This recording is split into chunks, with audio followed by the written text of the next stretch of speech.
Claudia Kenyatta is Director of Regional Delivery at Historic England, and prior to that was Director of Corporate Strategy at the Department of Digital Culture, Media and Sport.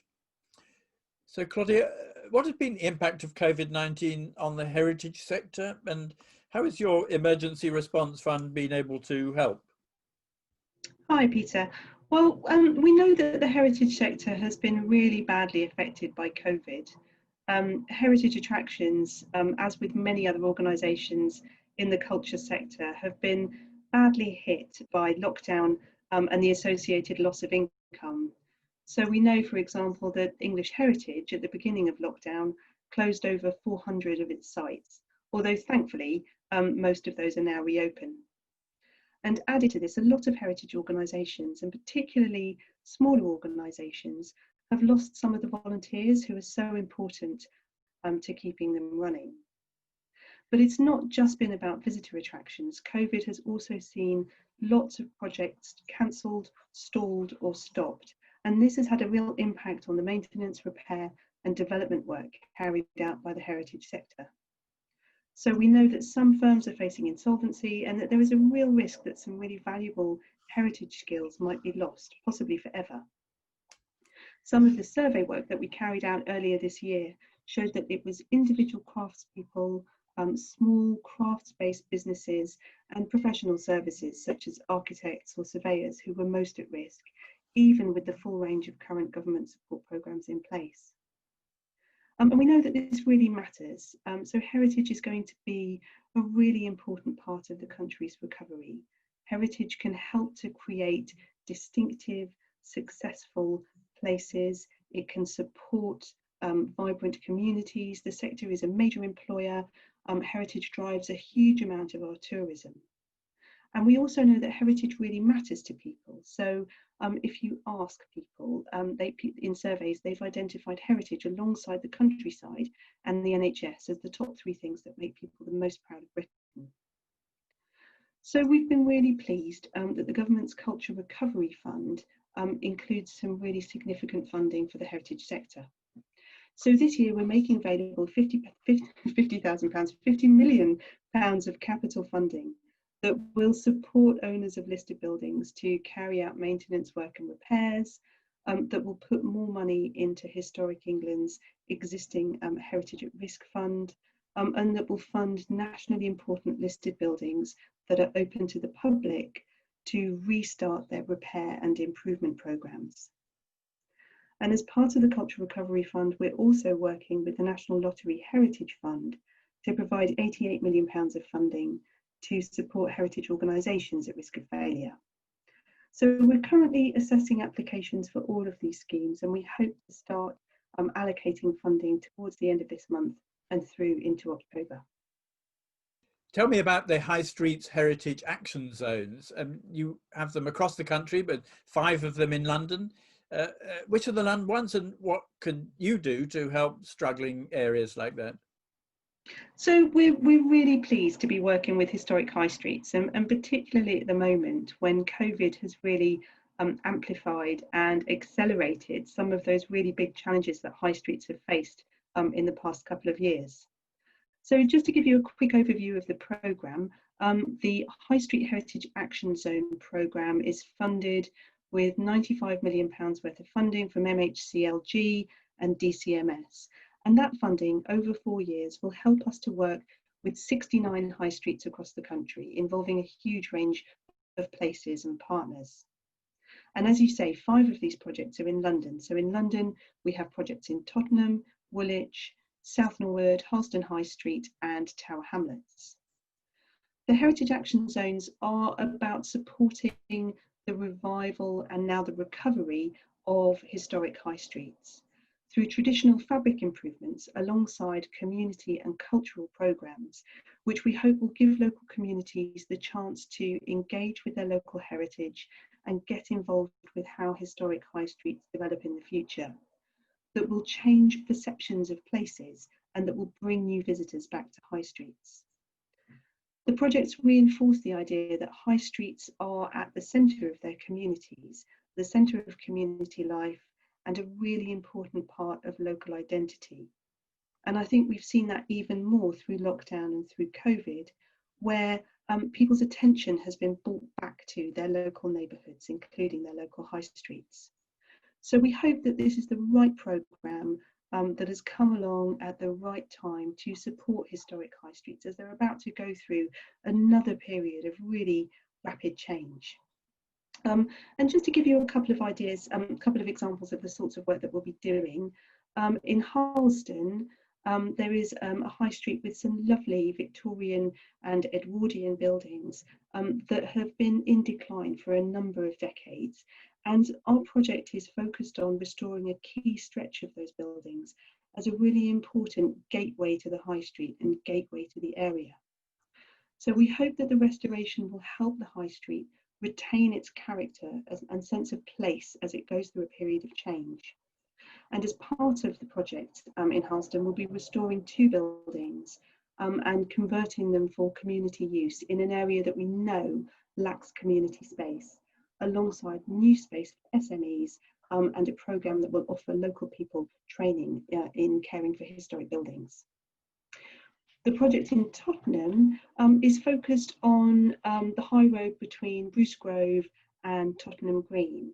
And again, it's a high street with some lovely buildings. It's a mixture of residential and commercial, with buildings dating from the Georgian through to the Edwardian era, as well as a really vibrant and busy and bustling street market today. It's also an area of high deprivation, and it's an area that's undergoing rapid change with the new stadium, new housing, lots of regeneration, and lots of attention being given to the area at this time. So our scheme is going to focus on repairing 36 shop fronts and facades along the high street and repairing buildings at risk, alongside a range of community programmes that we hope will really engage local people in their local heritage and help them to understand and unlock some of the history of the high street. So just before lockdown, you published a draft updated advice note on tall buildings. So what's happened to that, and will the effects of the pandemic, do you think, change your position? Well, Historic England's position on tall buildings hasn't changed. So we recognise that tall buildings are a really important part of the fabric of modern life, and that well-designed tall buildings in the right place can be a really valuable addition to our towns and our cities.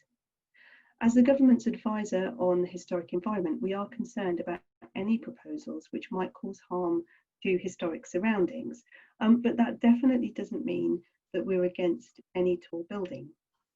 And just to give you an idea of what that looks like in terms of numbers, between 2003 and early 2018, out of 570 tall building applications in London, Historic England commented on 33%, so a third, and raised an objection or serious concern in around 7% of cases.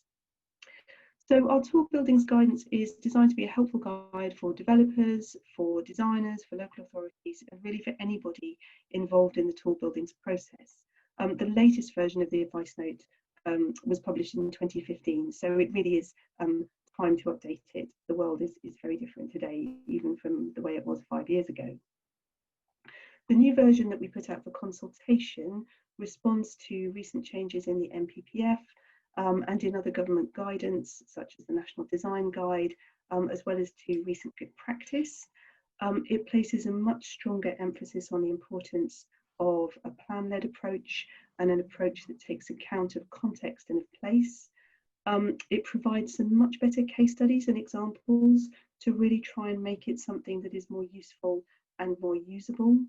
And it reflects some of the changing tools and technologies that are available, such as 3D modelling or townscape analysis. So as you say, we consulted on the new version over the summer, had a really good response. Most of the responses were very positive. We're currently working our way through those and considering them. And the plan is that we'll publish our new advice note in the autumn. And you've long had to deal with contested heritage. So as an organisation, what is your position following the Black Lives Matter protests on artefacts memorialising those historically involved with slavery? Well, at Historic England, we believe strongly that heritage and the historic environment should be a source of knowledge and understanding for everybody. And we also recognise that that knowledge and that understanding isn't always positive. So that England has a really complex and a very rich history, and that sometimes our buildings and our monuments and our places can bring you face to face with aspects of our history that are painful or that some people feel are shameful by today's standards. We also recognise that there are a huge number of diverse histories and stories which are very little understood and very little known. And as you say, we've been working on the issue of contested heritage for some time. So some people might have seen our 2018 Immortalised season, which included an exhibition and related events and debate, which looked at how and why and who England remembers in its places, in its buildings, and in its street names. And as part of that project, we ran a design competition, inviting and challenging people to find new ways of remembering events, people, and places in the public realm. We selected 10 examples coming out of that competition, which are still available on the Historic England website, and which I think are incredibly powerful, as well as in some cases incredibly beautiful, and I think which are also a really rich resource that we could potentially learn from. With reference in particular to historic statues, Historic England's view is that the best approach is not to remove them, but to provide thoughtful, long-lasting and powerful reinterpretation, which can keep a structure's physical context, but can add in new layers of meaning and new layers of understanding. So it's an approach which is not about taking away or about hiding a difficult past, but hopefully about allowing us to develop a deeper understanding and to tell new stories about heritage which can be difficult to confront.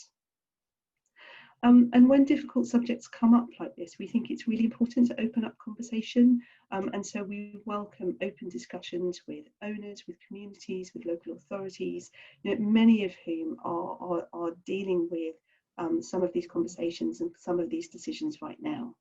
And we're also really pleased that Historic England is going to be on the partner board of the Mayor of London's Commission on Diversity in the Public Realm.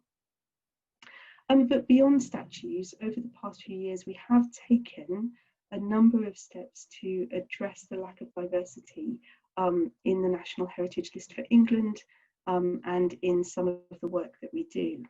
But we do recognise as Historic England that if we are an organisation that is committed to diversity and to representation in our work, that we've still got an awful lot more work to do and an awful lot more to learn. Claudia, thank you very much indeed for your insights and telling us what Historic England is doing to cope with this terrible situation and your positive response to it. So thank you very much indeed. Thank you.